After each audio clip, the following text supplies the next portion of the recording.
Alright, so welcome back to Pinoy Screencast. I'm B-Boy, and ang pinakamainit na balita this week is all about US banning Huawei. So actually, not only Huawei, but different Chinese companies. But they are one of the biggest company doon sa list na yon. So, kaya medyo mainit yung topic na to. And medyo broad yung topic na to, at the same time, medyo political ito.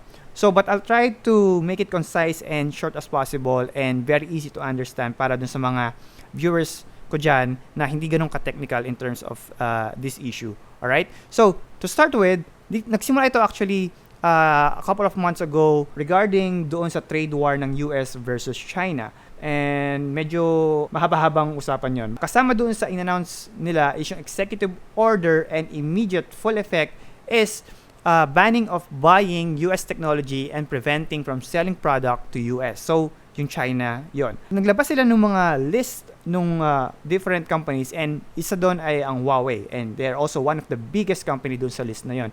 Kaya medyo naging malaking issue talaga. So, to start with, anong implication nun sa atin? So, since sasabihin natin this is US and China naman, anong issue in terms of sa ibang bansa like the Philippines? So, implication nun is basically yung balita is automatically full effect, hindi na magkakaroon ng access ang Huawei company to any US products or services. So, in terms of smartphone technology and other tech na kinakukuhanan ng Huawei sa US, kasi si Huawei naman is hindi lang smartphone, no? So, meron din siyang tablet, may mga laptop, may mga Wi-Fi, and other different components or different products na kinikater talaga. We'll focus muna dun sa smartphone industry. So, sa smartphone kasi, ang major dun is yung software side. So, alam naman natin na ang Android ang isa sa mga pinaka-worldwide na ginagamit para sa mga smartphone na operating system. And I think wala na ibang choices. Yung meron man, sobrang liit na lang yung demographic na yun or yung market share nila sa buong mundo. Okay? So, yung software side is upon implementation of the executive order in the US government is wala nang access upon the announcement of the US, wala nang access si Huawei kagad doon sa mga services and different products ni Google since si Google is a US-based company and si Huawei is a Chinese-based company. Okay? But in the recent update is nagkaroon ng 90 days na parang resolution na makakapag-patch ng update, security, and makakapagbigay ang mga US companies in terms of doon sa mga Chinese companies. So, magandang muli tayo kahit paano. Kumbaga, kahit paano, they can do some updates, they can implement, or pwede na pag-usapan, and kung ano man.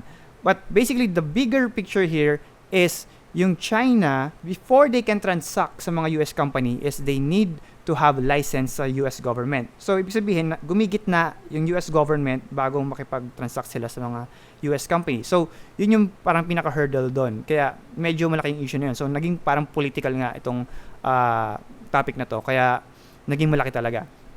Anyway, so, in terms of the hardware, actually, like the camera, the motherboard, screen, battery, etc.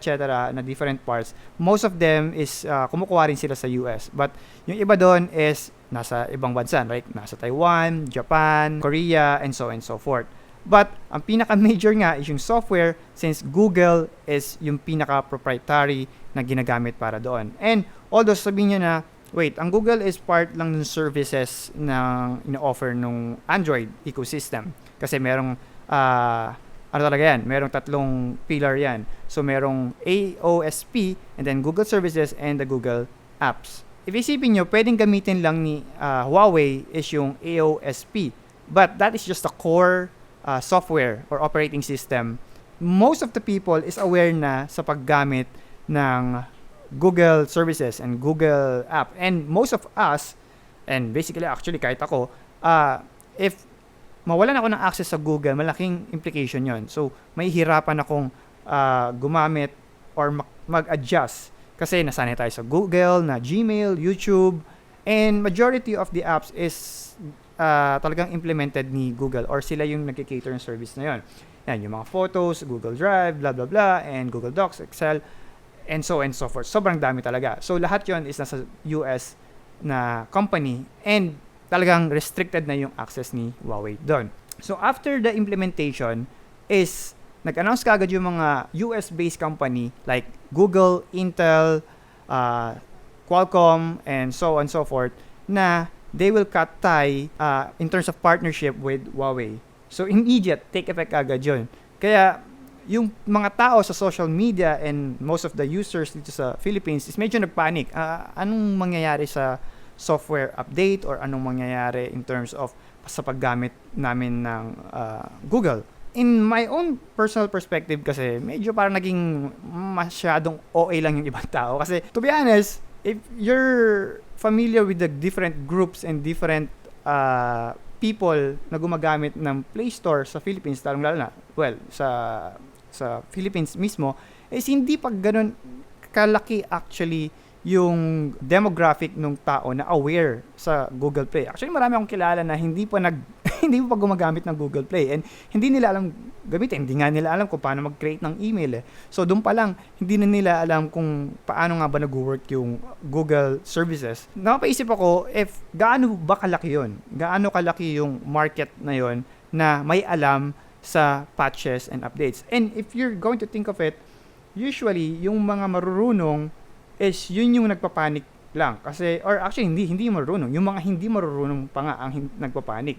And usually, ito yung nakikisabay lang sa alon ng mga balita. So, for example na lang, if makikita nyo, yung iba, kapag mayroong software update yung phone nila, magtatanong pa yan, safe ba tong i-update or safe na ba to or wala ba tong bug or hindi ba masisira yung phone ko or anong meron dito sa phone ko, bakit may ganito. So usually nagtatanong pa sila kung i-update nila yung phone nila. So doon pa lang malaman nyo na nagpapanik na talaga sila kasi hindi nila alam kung anong gagawin na. So basically, to explain that part is upon the announcement nga nung executive order, it means any devices or any products na na-release na after nung announcement is may restriction na. So, ibig sabihin, wala na silang access talaga doon sa Google services. But any devices na na-release na before the announcement is they will still have access doon sa mga Google services. And yun nga, yung Play Store, yung different applications, and yung mismong services na naka-embed dun sa Google services. Kaya, yung mga recent na in-announce is yung sa Huawei P30, P30 Pro, yan yung mga latest na flagship ng Huawei. So, most of them is makaka-receive pa rin naman ng update. But, ang pinaka-hurdle nga lang doon is yung mga future updates is hindi na sila makaka-receive unless maayos itong issue na to in regards to the US government and kung anumang resolution na gagawin nila. Kaya, yun ang kailangan nilang maayos. We don't know yet kung ano ang future na mangyayari dito and ano yung pinaka-biggest implication dito after nung 90 days na binigay ng US government. So, ongoing tong balitang to, pero sobrang laki nga kasi malaking epekto in terms of the industry ng smartphone at the same time. Kasi si Huawei is one of the fastest growing smartphone and one of the biggest achiever, to be honest, sa buong market share ng smartphone. And from below top 5 sila before, ngayon nasa top 2 na sila. Kaya parang nakaka-disappoint na biglang nagkaroon ng ganitong issue. So parang imbis na paangat na sila, biglang may hurdle na nakaka-apekto doon.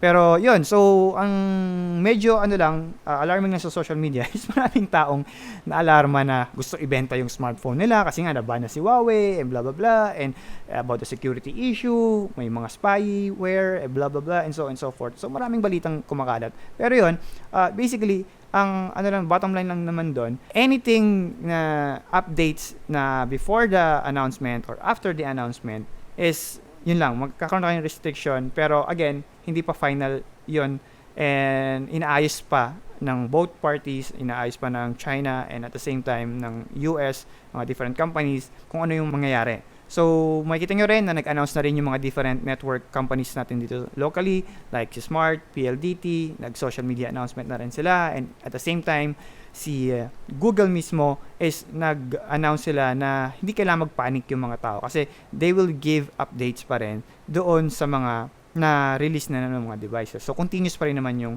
update. Pero yun nga lang, the life cycle of the security update, usually it takes only 2 years para dun sa mga update ng mga Android. And unless talaga na mas mahaba pa yung license na kinuha ng mga manufacturer para doon sa mga taon na magkakaroon sila ng update. So, sa China, actually wala silang problema kasi sa China talagang totally ban ang Google and different US company. And usually mas sinusuportahan nila yung mga local app and developers. So, may sarili silang mga parang Play Store doon. And if you will check, for example na lang is si Xiaomi, di ba? Meron siyang global ROM and meron din siyang China ROM. So, yung mga China ROM is walang Google Play Store. And they have their own app store there na sila lang makaka-download ng mga games and application for China na country.